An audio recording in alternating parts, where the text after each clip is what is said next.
नमस्कार, चंडीगढ़ से आपका स्वागत है। मैं हूं आशुतोष। आइए सबसे पहले नजर डालते हैं कुछ अहम खबरों पर। कृतज्ञ राष्ट्र आज राष्ट्रपिता महात्मा गांधी को उनकी 151वीं जयंती पर अर्पित कर रहा है श्रद्धांजलि। पूर्व प्रधानमंत्री लाल बहादुर शास्त्री को भी उनकी 116वीं जयंती पर किया जा रहा है याद। केंद्रीय शिक्षा मंत्री के अनुसार नई शिक्षा नीति देश को आत्मनिर्भर बनाने में होगी सहायक। और चंडीगढ़ नगर निगम ने आज स्वच्छ सवारी वाहन व स्वच्छ वार्ड प्रतियोगिता की शुरू। अब समाचार विस्तार से। कृतज्ञ राष्ट्र आज राष्ट्रपिता महात्मा गांधी को उनकी 151वीं जयंती पर श्रद्धांजलि कर रहा है। इस अवसर पर देश विदेश के अनेक भागों में विभिन्न कार्यक्रम आयोजित किए जा रहे हैं। कोविड-19 महामारी के कारण कई कार्यक्रम वर्चुअल माध्यम से हो रहे हैं। राष्ट्रीय राजधानी दिल्ली के राजघाट में महात्मा गांधी की समाधि पर सर्वधर्म प्रार्थना सभा आयोजित की गई। महात्मा गांधी की जयंती अंतर्राष्ट्रीय अहिंसा दिवस के रूप में भी मनाई जाती है।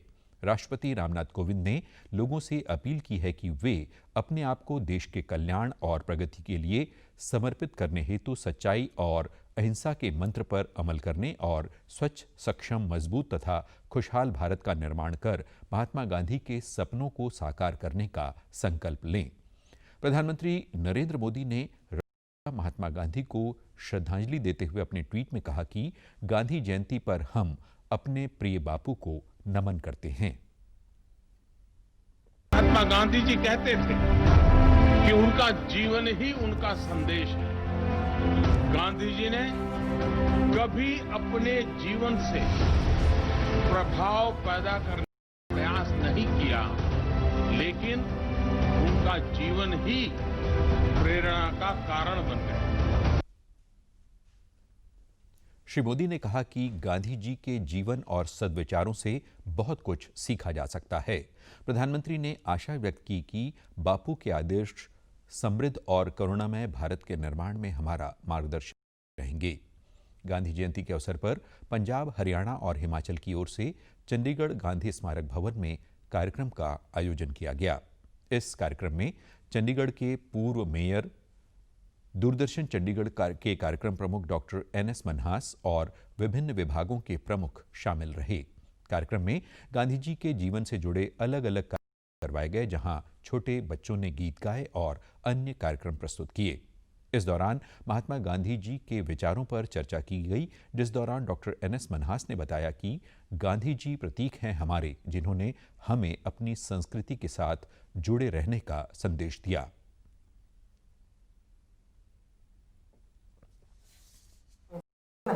पूरे वर्ल्ड के लिए जो एक संस्कृति हो, सभ्यता हो, या हमारी जो प्राकृतिक जो हमारी एक संपदा है, उससे जुड़े रहने के लिए, अपने जीवन को स्वस्थ रखने के लिए एक प्रेरणा की एक जागती मिसाल है हमारे लिए।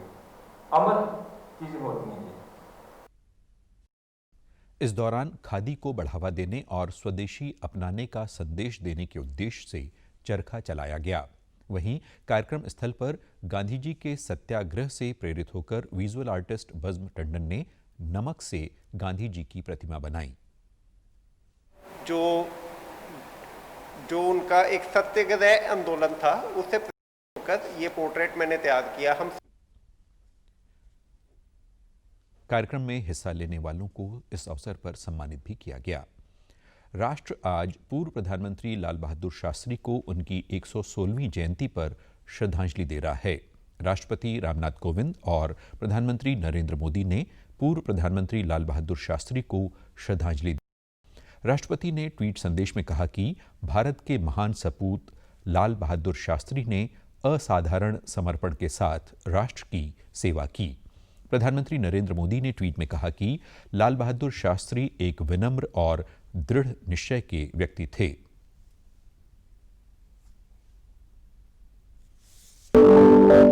का नाम आते ही हम भारतवासियों के मन में एक असीम श्रद्धा का भाव उमड़ पड़ता है। उनका सौम्य व्यक्तित्व हर देशवासी को सदा ही गर्व से भर देता है। लाल बहादुर शास्त्री जी की यह विशेषता थी कि बाहर से वे अत्यधिक विनम्र दिखते, भीतर से चट्टान की तरह दृढ़ निश्चयी थे।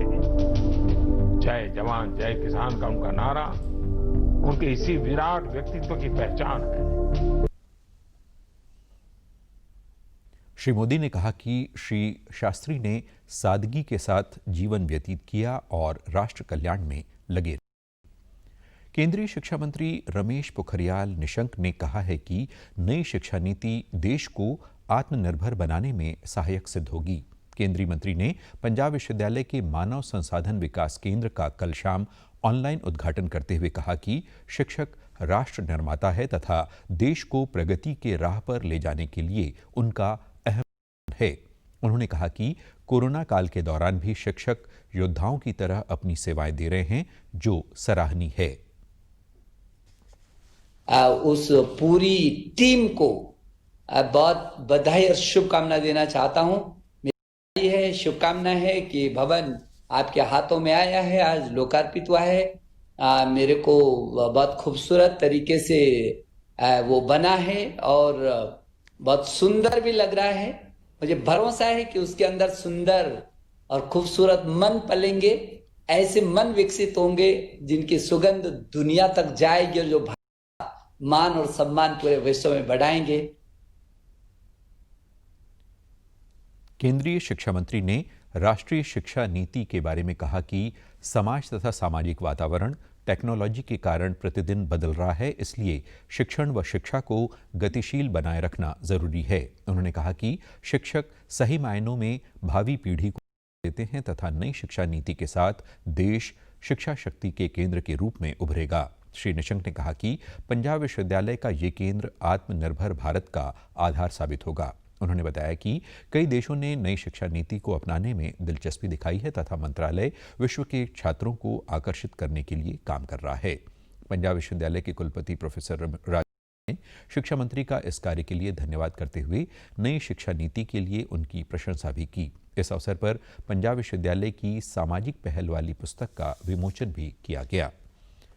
केंद्रीय गृह मंत्रालय द्वारा कोविड-19 के मद्देनजर रीओपन से संबंधित जारी दिशा निर्देशों का पालन करते हुए यूटी प्रशासन ने इन आदेशों को शहर में 21 अक्टूबर तक लागू कर दिया है। यूटी प्रशासन ने 15 अक्टूबर से 50% क्षमता से मल्टीप्लेक्स तथा सिनेमाघर खोलने का निर्णय किया है। कंटेनमेंट जोन में बाहर बिजनेस टू बिजनेस प्रदर्शनी भी 15 अक्टूबर से खुलेंगी। सामाजिक, एकेडमिक, खेल, मनोरंजन, धार्मिक, राजनीतिक कार्यक्रमों के लिए अभी 100 लोगों के होने को मंजूरी दे दी गई है। चंडीगढ़ प्रशासन ने स्कूलों तथा अन्य शिक्षण संस्थाओं को खोलने के लिए 15 अक्टूबर तक का समय लिया है। प्रशासन की ओर से स्कूल कॉलेज खोलने से संबंधित विशेष हिदायतें जारी की गई हैं। प्रशासनिक अधिकारियों ने कहा है कि अगले आदेशों के आने तक पहले की ही तरह ऑनलाइन पढ़ाई जारी रहेगी। चंडीगढ़ की ओर से कोरोना संक्रमण के फैलाव को रोकते हुए पूरी सतर्कता से कार्य किया जा रहा है। प्रशासन की ओर से कल 20 नए कंटेनमेंट जोन घोषित किए गए हैं। प्रशासक के सलाहकार तथा स्टेट डिजास्टर मैनेजमेंट अथॉरिटी की स्टेट एग्जीक्यूटिव कमेटी के अध्यक्ष मनोज परिदा ने विभिन्न सेक्टर्स में नए कंटेनमेंट जोन घोषित करते हुए इन क्षेत्रों में कोविड-19 से संबंधित पाबंदियां लागू कर दी हैं। इन क्षेत्रों में लोगों के आने जाने पर रोक होगी तथा स्वास्थ्य टीमों द्वारा कंटेनमेंट क्षेत्रों में लगातार जांच की जाएगी व प्रशासन की ओर से जरूरी सुविधाएं वहां उपलब्ध करवाई जाएंगी। प्रशासन द्वारा जारी आदेशों के अनुसार एसडीएम स्तर के अधिकारी इन क्षेत्रों की निरंतर निगरानी करेंगे। उधर कल 119 कोरोना संक्रमण के मामले सामने आने के बाद शहर में कोरोना संक्रमण के एक्टिव मामलों की संख्या 1884 हो गई है। शहर में 164 कोरोना संक्रमितों की अभी तक मृत्यु हुई है तथा 10,009 कोरोना पीड़ित स्वस्थ हो चुके हैं। पिछले कुछ दिनों से शहर में संक्रमण के मिल रहे नए मामलों की संख्या में कमी आई है, जो कि राहत की बात है। साथ प्रशासन की ओर से पहले घोषित कुछ कंटेनमेंट जोन में से 12 क्षेत्रों को इससे बाहर कर दिया गया है। चंडीगढ़ नगर निगम के कमिश्नर के यादव ने आज स्वच्छ सवारी वाहन को हरी झंडी दिखाकर रवाना किया। गांधी जयंती के उपलक्ष्य में सेक्टर 16 के शांति कुंज पार्किंग में इस वाहन को रवाना किया गया तथा इस स्वच्छ वार्ड प्रतियोगिता की शुरुआत भी की गई।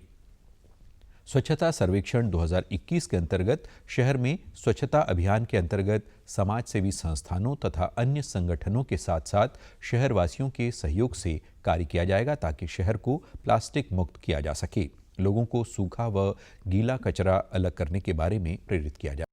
स्वच्छ सवारी वाहन को रवाना करने के समय निगम के अन्य अधिकारी व कर्मचारी भी उपस्थित रहे। और अब खबरें फटाफट। देश में कोविड महामारी से स्वस्थ हुए रोगियों की संख्या में हो रही है लगातार बढ़ोतरी। पिछले 24 घंटे में करीब 79,000 लोग हुए ठीक। स्वस्थ होने की दर पहुंची 83.70%। प्रधानमंत्री आज वैश्विक भारतीय वैज्ञानिक वैभव शिखर बैठक का कर रहे हैं उद्घाटन। पंजाब में वाहनों पर उच्च सुरक्षा नंबर प्लेटें लगाने की प्रक्रिया अगले 2 महीने तक रहेगी जारी। पंजाब में रात का कर्फ्यू और रविवार का लॉकडाउन समाप्त करने के आदेश।